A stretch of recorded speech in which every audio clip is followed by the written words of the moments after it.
bendiga grandemente en esta mañana que vamos a predicar nuevamente la santa palabra de Dios. Padre, en este momento te bendecimos, te adoramos y exaltamos tu santo nombre. Y te pedimos que tu Santo Espíritu nos ilumine, nos abra los sentidos espirituales y que todo pensamiento vano, todo pensamiento se vaya de nuestra mente, Señor, y nos quedemos aquí en cuerpo, alma y espíritu para atesorar la palabra que hoy será expuesta. Señor, yo declaro bendición sobre cada persona que está aquí. Declaro bendición sobre los hogares que quedaron allá, los padres que quedaron allá, los hijos que quedaron en casa, los hogares que quedaron solos. Declaro seguridad, declaro bendición, declaro sanidad también para cada persona que está aquí hoy, que está enferma, que tiene algún dolor, que tiene alguna molestia. Declaro sanidad porque por las llagas de Cristo fuimos sanados. Bendito sea tu nombre, Señor. Padre, nos abandonamos en tus manos, dándote las gracias en el nombre de Jesús. Amén y amén. Queridos hermanos, como recordarán, estamos predicando sobre la segunda venida de Cristo. ¿Estamos de acuerdo? ¿Se acuerdan de eso? Muy bien. El pasado domingo no estaba aquí, estábamos allá en una conferencia para parejas pastorales en el puerto de Tolú, pero el domingo también creo que predicaron de la segunda venida, ¿no? La hermana Cecilia Vergara. Pero en cuanto a mí respecta, el domingo antepasado prediqué sobre el tiempo de su venida. Y hablamos de los acontecimientos globales, únicos en la historia que están sucediendo en estos tiempos y que son muestra o señal inequívoca de que sí estamos más cerca que nunca de la segunda venida de Cristo.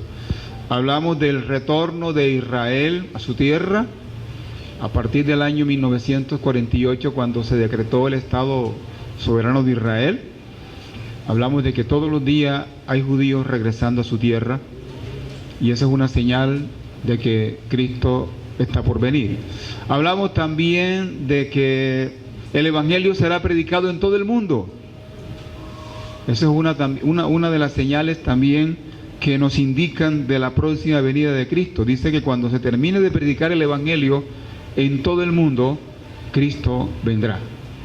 Y estuvimos hablando de la ventana 1040, una serie de países donde es más difícil que el Evangelio entre, pero que todos los esfuerzos del mundo cristiano están enfocados hacia allá, hacia países como la India, como China, como Pakistán, todo eso donde el Islam tiene el predominio. Hoy en día ya no mandan misioneros a Colombia ni a Chile, ahora todo está enfocado hacia allá, hacia la ventana 1040, y eso es otra señal inequívoca de que estamos próximos a que el Evangelio sea predicado en todo el mundo, y entonces vendrá el fin, ocurrirá la segunda venida de Cristo. Y estuvimos también hablando sobre los planes, los planos y los planes que hay para la construcción del tercer templo en Jerusalén.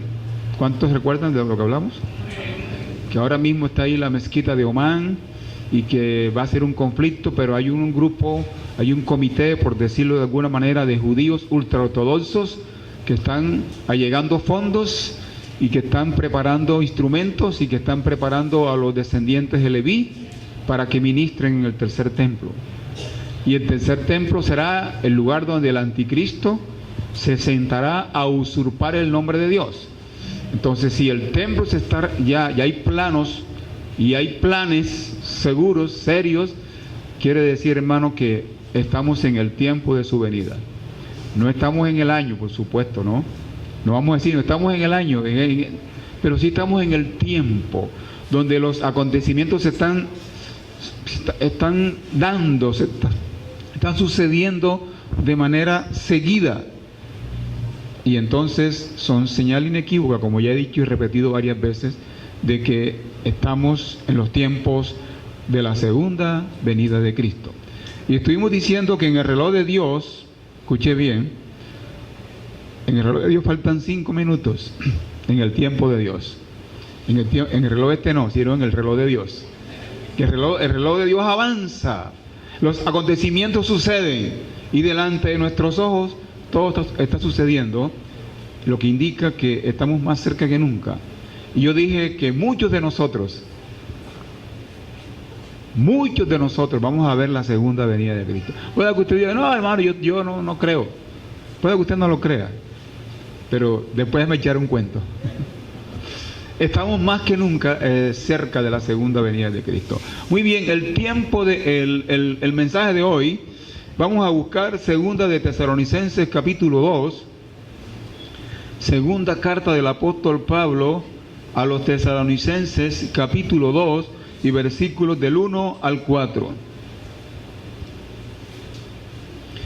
El tema de hoy, el mensaje de hoy, de la serie La segunda venida de Cristo. Dice la palabra de Dios en segunda de Tesalonicenses capítulo 2, versículo 1 al 4, así: pero con respecto a la venida de nuestro Señor Jesucristo y nuestra reunión con Él, os rogamos, hermanos, que no os dejéis mover fácilmente de vuestro modo de pensar, ni os conturbéis, ni por espíritu, ni por palabra, ni por carta como si fuera nuestra, en el sentido de que el día del Señor está cerca. Nadie os engañe en ninguna manera, porque no vendrá sin que antes venga la apostasía y se manifieste el hombre de pecado, el hijo de perdición, el cual se opone y se levanta contra todo lo que se llama Dios o es objeto de culto, tanto que se sienta en el templo de Dios como Dios, haciéndose pasar por Dios.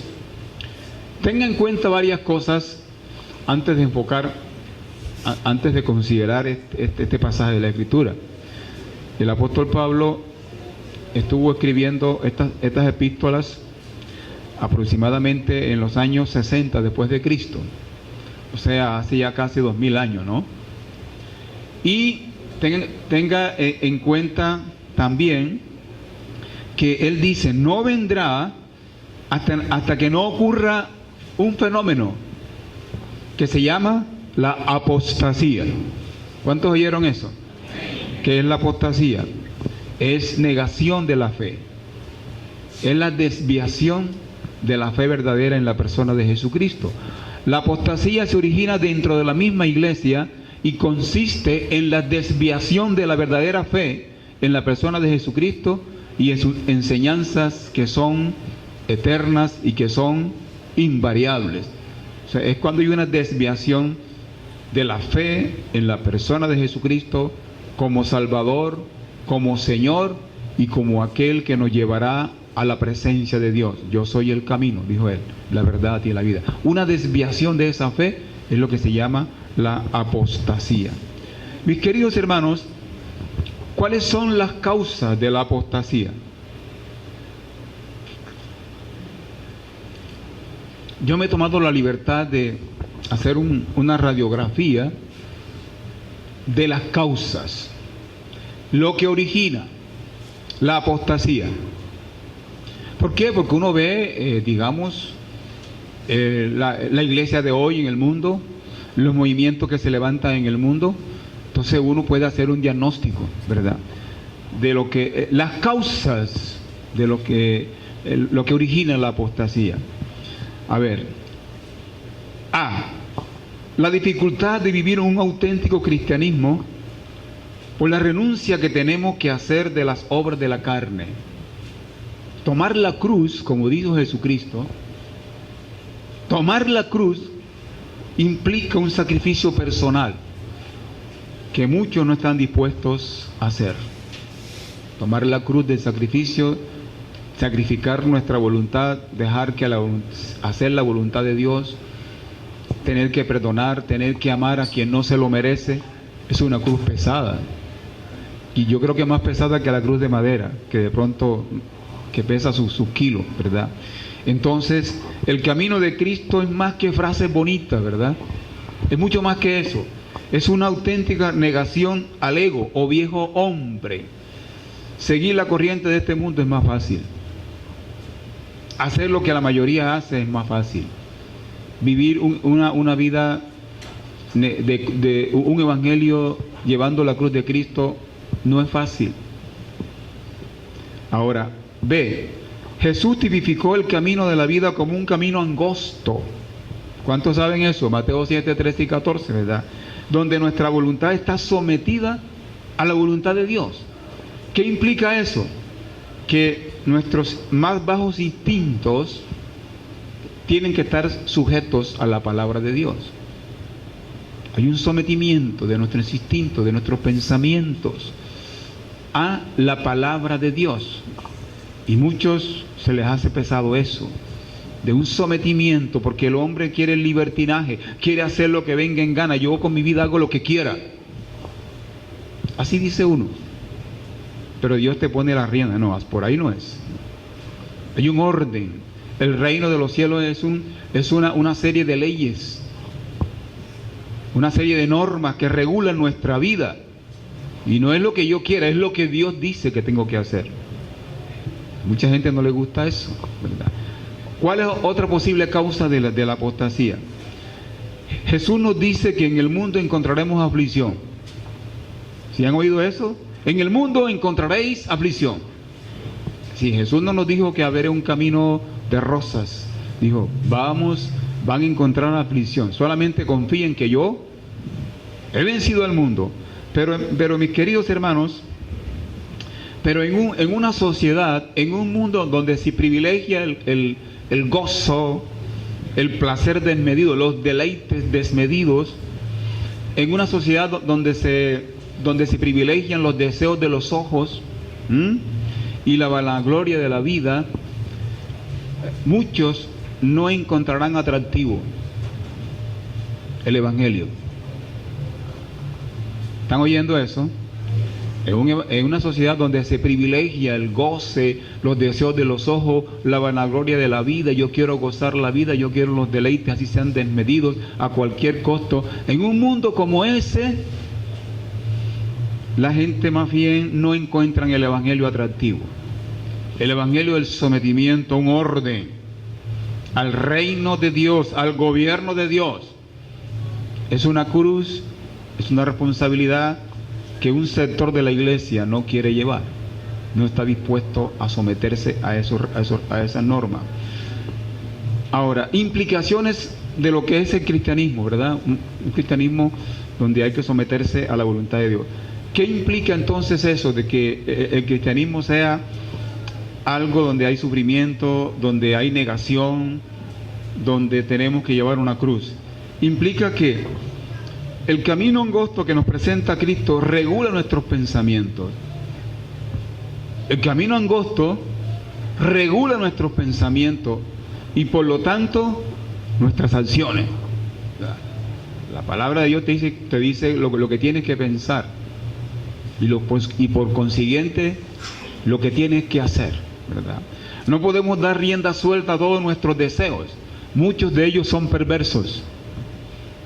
Recuerden que tenemos, aunque somos cristianos, aunque tenemos el Espíritu Santo de Dios, el viejo hombre está todavía en nosotros.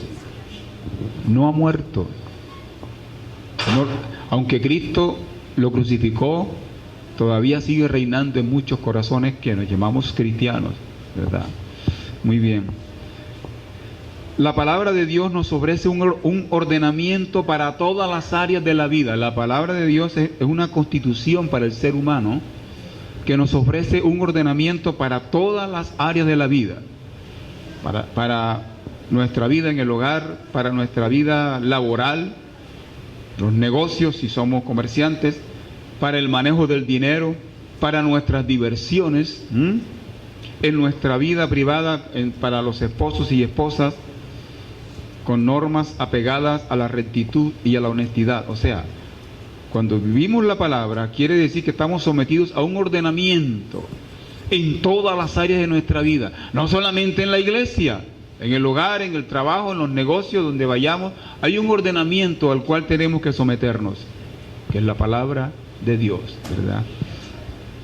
Este estilo de vida, de estar sometidos a la palabra de Dios, requiere una disciplina basada en una honesta fe en las enseñanzas de Jesucristo, o sea, una verdadera conversión.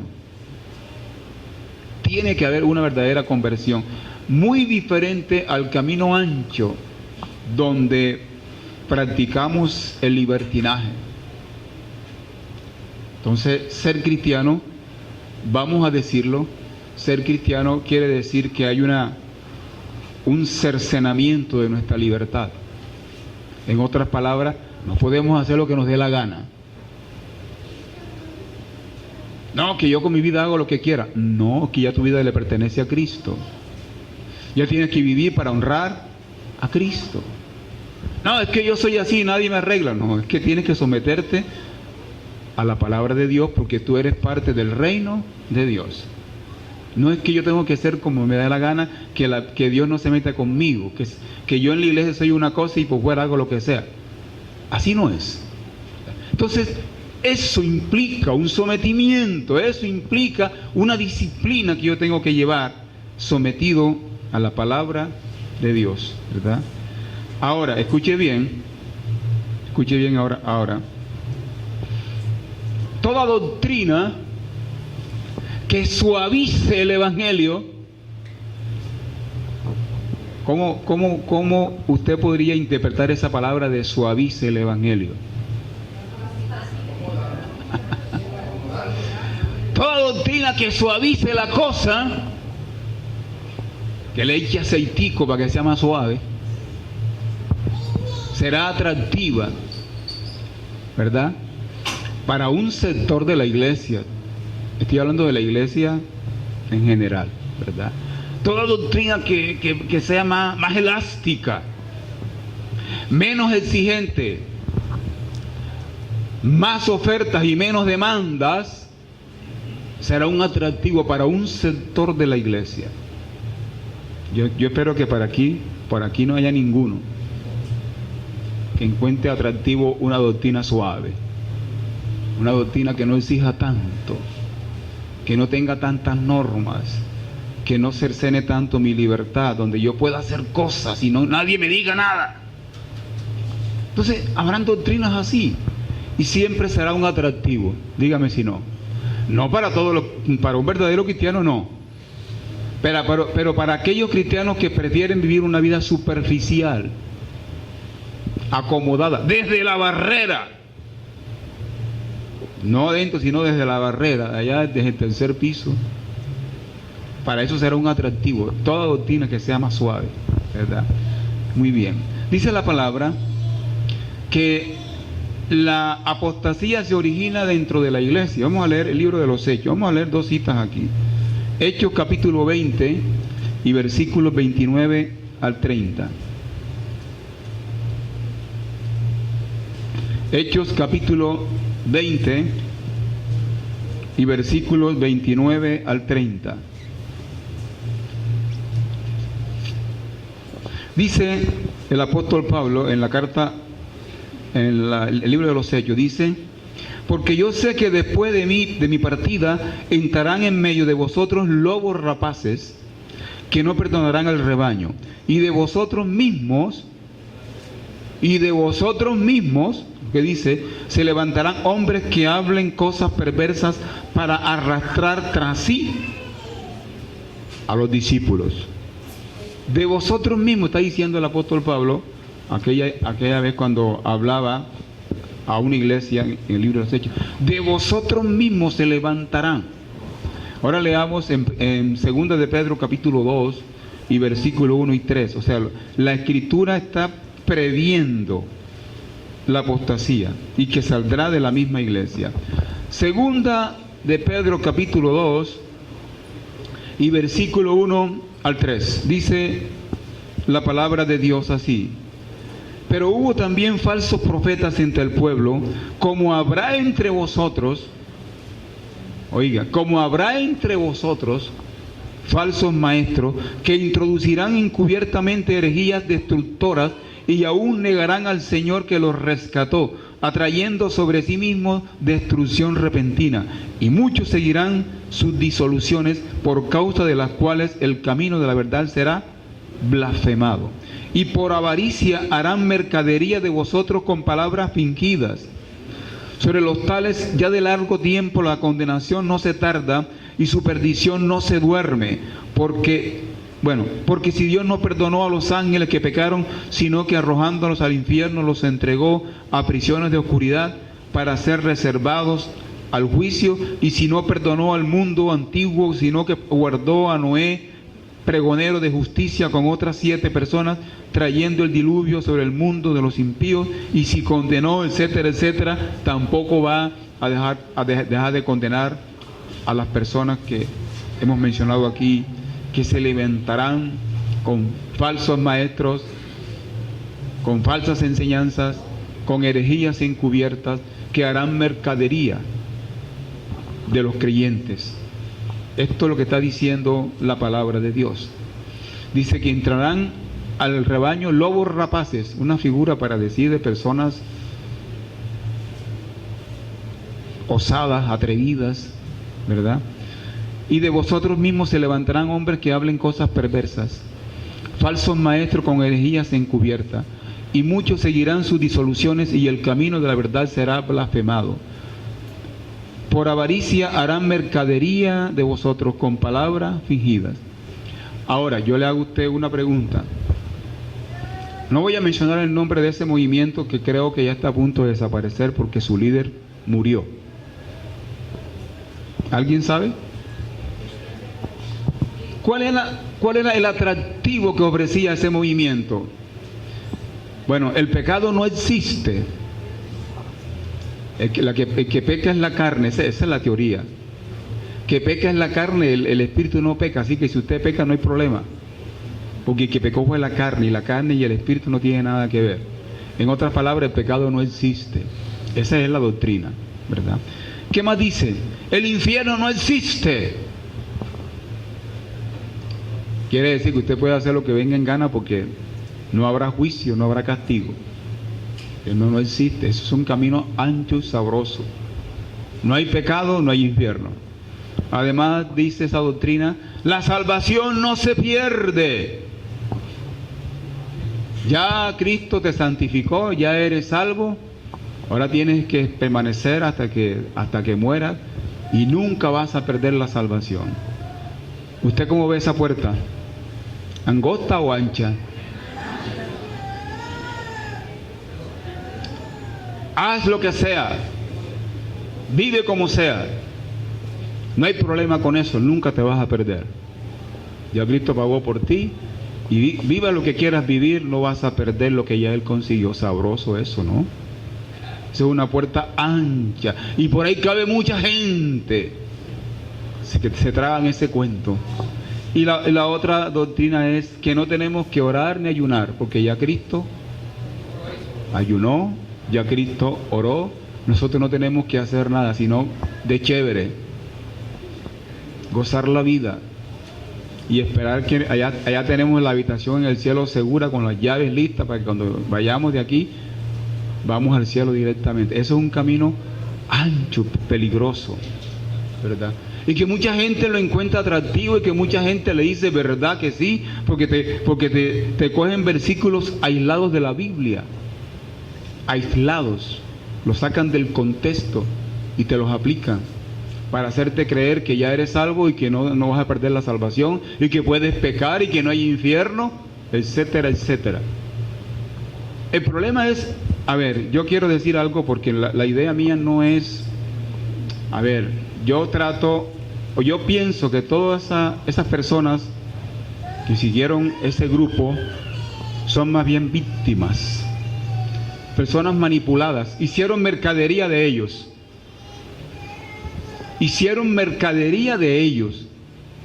Personas líderes vivos, líderes avispados, que manipularon las escrituras, que solamente leían las epístolas de Pablo.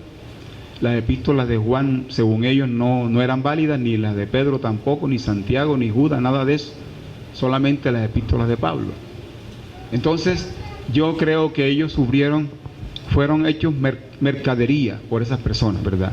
Hermanos, y yo creo que, honestamente, todos debemos estar orando por las personas, por estos hermanos que un día escogieron este camino ancho por error. porque fueron manipulados, se dejaron engañar. Entonces yo creo que ellos conocieron el camino verdadero, ellos saben la verdad. Debemos estar orando para que ellos regresen a las iglesias cristianas verdaderas, que vuelvan. Y yo pienso que si aquí viene una persona de ese movimiento, tenemos que recibirla, tenemos que amarla, tenemos que orar por ella, tenemos que ayudarle para que asimilarla dentro de la iglesia, ¿verdad? Porque realmente no me imagino cómo quedaría mucha gente de esa cuando el movimiento está a punto de desaparecer, el líder murió, después que era inmortal.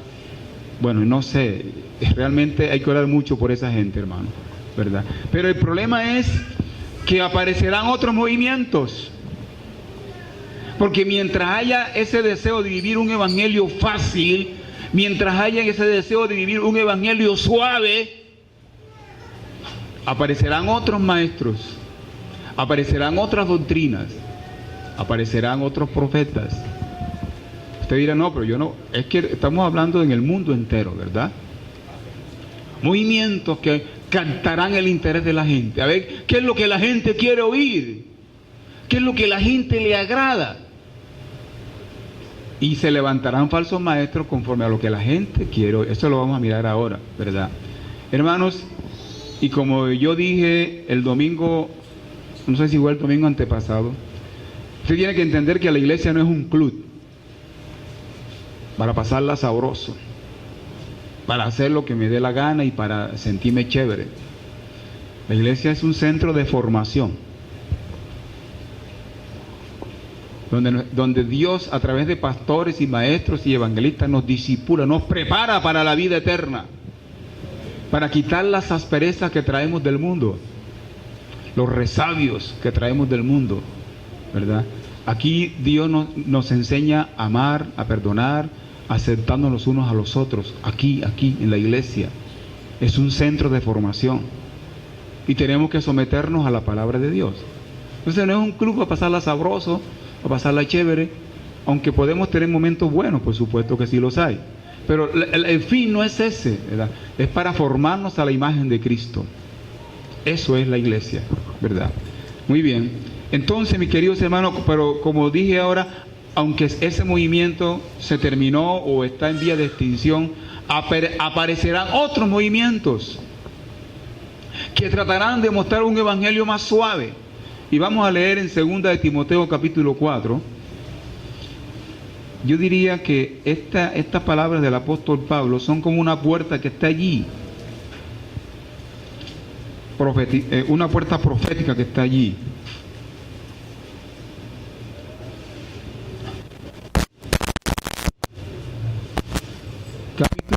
Segunda de Timoteo capítulo 4,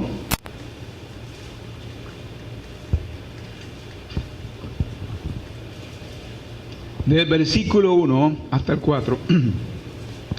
Mire lo que dice el apóstol Pablo a Timoteo: te encarezco delante de Dios y del Señor Jesucristo, que juzgará a los vivos y a los muertos en su manifestación y en su reino, que prediques la palabra, que instes a tiempo y fuera de tiempo, redarguye, reprende, exhorta con toda paciencia y doctrina, porque vendrá tiempo cuando no sufrirán la sana doctrina, sino que teniendo comezón de oír, se amontonarán maestros conforme a sus propias concupiscencias y apartarán de la verdad el oído y se volverán a las fábulas.